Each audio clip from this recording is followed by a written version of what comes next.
Saúdo vocês. Limites dentro da família não são muros, mas pontes.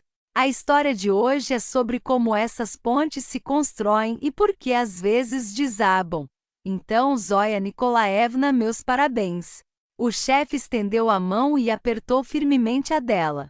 Era um gesto de respeito e reconhecimento pelo qual Zoya havia lutado por mais de um ano. Seu projeto, no qual se dedicara dia e noite, finalmente foi aprovado e lançado. E hoje ele trouxe para a empresa o lucro esperado. Dizer que foi difícil seria pouco.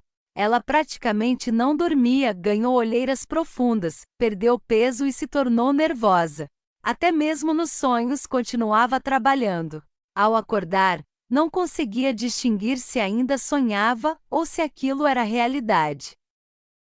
O marido a olhava de soslaio, irritado, ameaçando ir pessoalmente até o chefe dela para exigir sua demissão.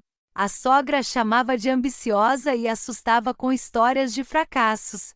Ridicularizava Zoya abertamente, sem se importar com os parentes ou com o filho, lembrando todos os dias que se não fosse por ela, a família já teria ido à ruína há muito tempo. Havia exagero, mas um fundo de verdade existia. Antes mesmo de conseguir esse emprego, Zoya teve que se humilhar perante a sogra e pedir dinheiro emprestado. Ela acabará de deixar o antigo trabalho e precisava passar por um estágio não remunerado no novo emprego. Para piorar, Roma, seu marido, havia quebrado a perna e estava em casa de atestado médico. O dinheiro faltava de forma crítica, e como acontece quase sempre, tudo se acumulava ao mesmo tempo. Mal o marido retornava do hospital, engessado, quando a mãe ligava informando que o pai estava em estado pré-infarto. Zoya mal conseguiu sobreviver àquele período difícil, e de fato, se não fosse pelo dinheiro da sogra, tudo teria sido muito mais complicado. Mas naquela ocasião ela aceitou ajudar, embora relutante, emprestou uma quantia considerável, dando até a liberdade de pagamento sem prazos fixos, apenas conforme fosse possível. Naquele momento, a nora estaria pronta para beijar as mãos da mulher em gratidão, mas mais tarde, amaldiçoaria o dia em que decidiu recorrer a ela. Essa dívida pairava sobre sua cabeça como uma espada de Damocles. A sogra a utilizava para afirmar seu poder dentro da família, e Zoya não podia fazer nada.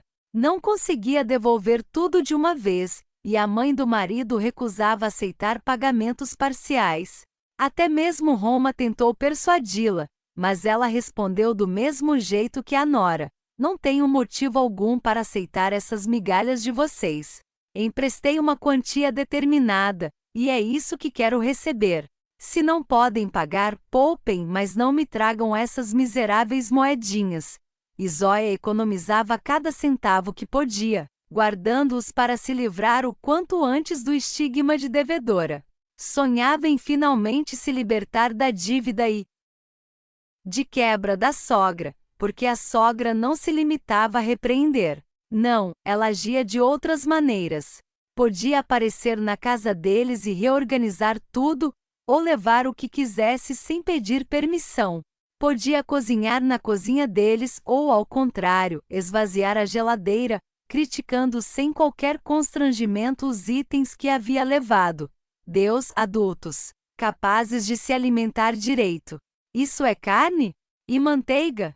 Zoya, você já viu manteiga de verdade? Com que você está alimentando meu filho? E ainda assim, ela consumia os alimentos, e Zoya e Roma tinham que gastar dinheiro para repor mesmo em tempos de aperto.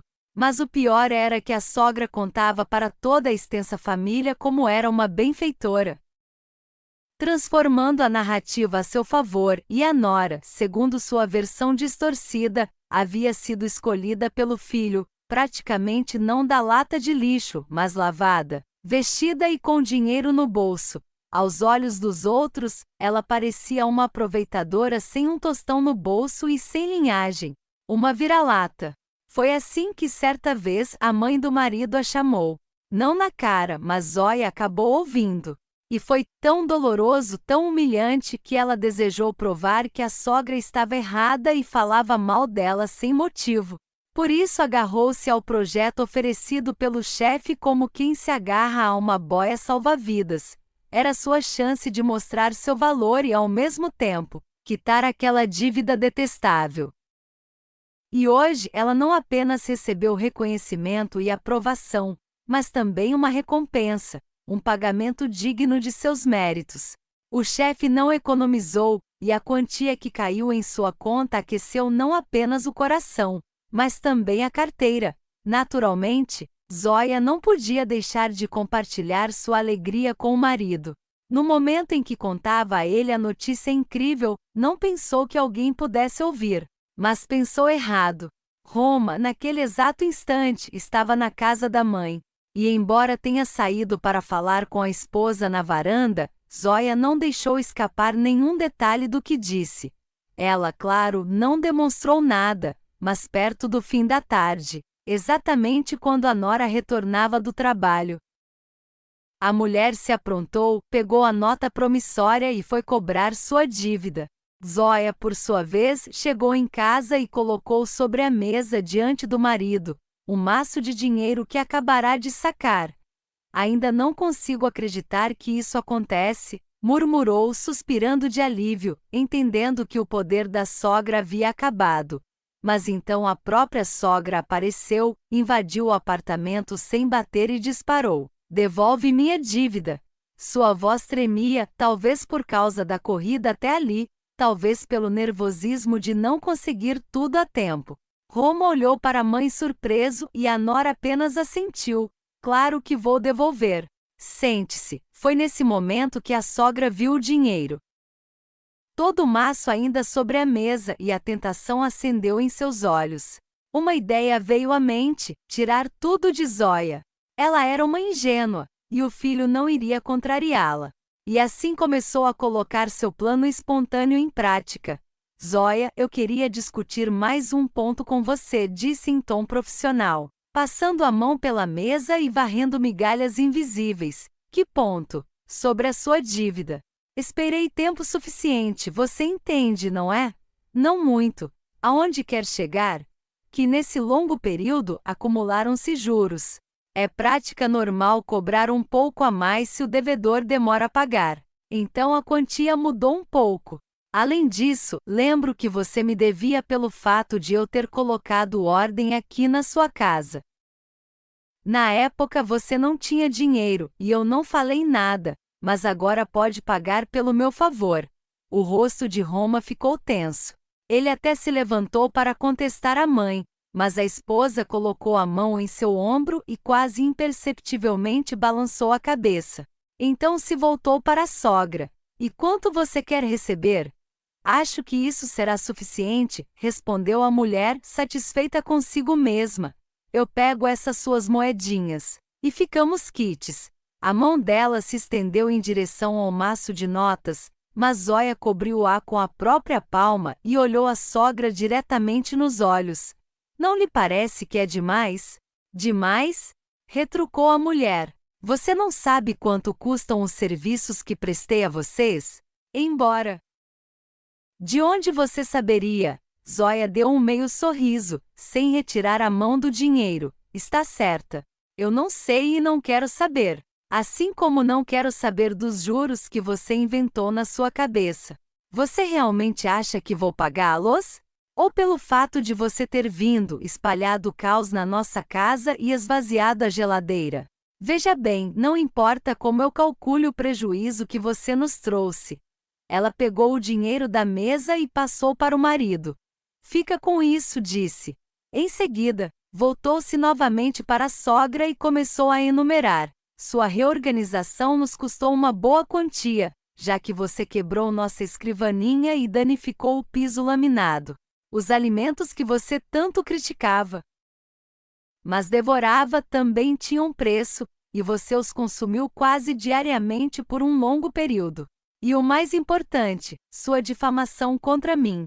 Isso, sabe, é violência moral, é assédio. Sofri trauma emocional, psicológico. Sabe quanto custa um psicólogo para lidar com os problemas que você me impôs? Claro que não sabe, certo? Se você tivesse um psicólogo, talvez fosse mais razoável.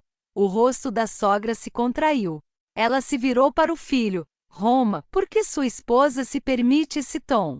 Por que você permanece calado? Diga alguma coisa. O homem assentiu, levantou-se, contornou a mesa e ficou ao lado da esposa. Sua mão repousou sobre o ombro dela. E eu vou dizer por que não, disse Zóia. Acho que você, mãe, perdeu totalmente a noção com sua ganância. Eu fiquei em silêncio enquanto você nos impedia de viver, pois tínhamos que tolerar, tudo bem. Mas agora você se tornou descarada. Assediou minha esposa. Nos envergonhou diante da família. Veio aqui e exige excessos simplesmente porque quer. Pois então eu vou falar. Por que você ainda não devolveu a dívida? Continuou Roma firme. Filho, que dívida? Perguntou a mãe, confusa. Você não se lembra? Acho que a avó me deixou dinheiro. Onde ele está? Você disse que precisava para negócios, que quando eu crescesse você devolveria tudo com juros. E onde está? Respondeu Roma. Pensei que eu tivesse esquecido, pois foi há muito tempo, mas eu lembro e quero receber o que me é devido. Mas eu não tenho esse dinheiro. E na verdade, eu gastei com a família, retrucou a mãe. Você chama de família um homem que você sustentou? Disse Roma com firmeza. Ele nem morava conosco, mãe, mas você bancava todos os seus caprichos. E eu fiquei em silêncio por muito tempo, mesmo quando ele te enganou. Mas hoje quero saber, quando você, mãe, vai devolver a dívida? Ou será que preciso ir ao tribunal com um testamento para conseguir justiça? Nesse momento, a mulher percebeu que havia se metido em uma grande confusão. Jamais imaginara que seu próprio filho se lembraria de algo assim.